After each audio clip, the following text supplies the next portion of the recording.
Well, during Thursday's debate, Virginia gubernatorial candidate Abigail Spanberger was repeatedly asked about her support for the Attorney General candidate on the Democrat side, Jay Jones. This after texts showed Jones fantasizing about shooting Republican House Speaker Todd Gilbert. Spanberger did condemn the violent language, but didn't clearly say whether she still supports Jones. Here's the clip. Watch. The comments that Jay Jones made are absolutely abhorrent. I denounced them when I learned of them, and I will denounce them every opportunity I get. Will you continue to endorse Jay Jones to be the next Attorney General of Virginia? The voters now have the information, and it is up to voters to make an individual choice based on this information. Ms. Spanberger, I understand what you're saying about the voters, but for you yourself, do you still continue to endorse Jay Jones? 15 seconds, yes or no? We are all running our individual races. We just want to clarify, what you're saying is that as of now, you still endorse Jay Jones as Attorney General. I'm saying as of now, it's up to every voter to make their own individual decision.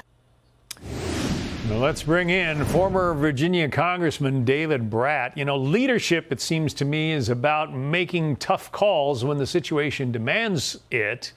She didn't want to make a call there. Yeah, no, that's right. There's nothing new here. She, of course, beat me 8 years ago. She had people in the front row of the church lobbing F-bombs at the pastor while he was praying, hundreds of people in pink hat radicals. There's nothing new here. Her staff attacked my home and my family when my daughter was home alone. They denied it all until we had it on camera, and then they fessed up to it.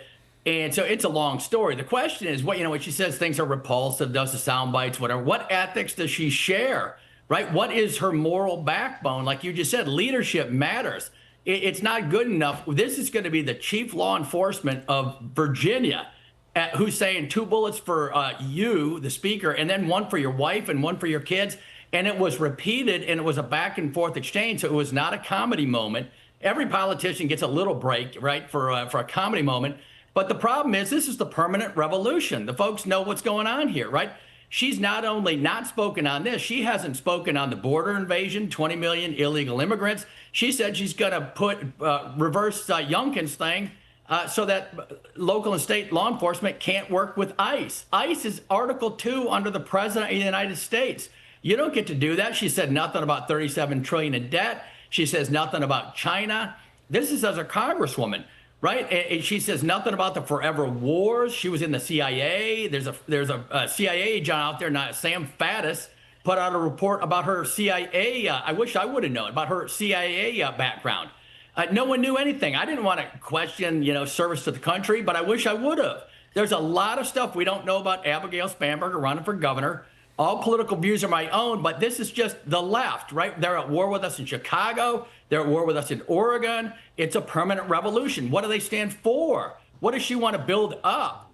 I think the only thing she's run on is like rural broadband or something like that. Now, that hasn't happened. They say education. That sounds nice. Chicago literacy for third graders is 12%. This is on the record, right? And so we have wars going on. She's been silent on all the critical issues that Americans want to know about. I think she's in trouble here. And the main thing here is look at Charlie Kirk on the conservative side. Assassination and no violence from the right, us fascists, right? They're calling us fascists. I'm a Presbyterian, Adam Smith, James Madison guy, and they call you a radical if you won't go along with the deep state, the administrative state, and all this. And so I think times are changing because the young people are seeing all this on social media, and thanks to you guys for covering this. This is huge. It was very hard running as a Congress member when the Richmond Times-Dispatch coordinated with the Washington Post and the New York Times and all that. It's all documented. But now finally people are paying attention. Her opponent, Lieutenant Governor Winsome Earl Sears, took her on and asked her about, the endorsement of the Attorney General candidate. Here's how that went. Yeah. Jay Jones advocated the murder, Abigail, the murder of a man, a former speaker, as well as his children who were 2 and 5 years old. You have little girls. What would it take him pulling the trigger? Is that what would do it? And then you would say he needs to get out of the race? Abigail, you have nothing to say? Abigail. She wouldn't even look at her. What do you think? No. I think the smirk at the end is all you need to see. That little smirk at the end tells you the attitude, the conscience, the moral voice. It's just missing. Sears just called it out. She's just a morally decent person, served the country in the Marines and all this. And she called it out right there for everyone to see. And the silence is not good. That's what Spanberger is known for. Crickets on public policy, on leadership, on the key issues of our day.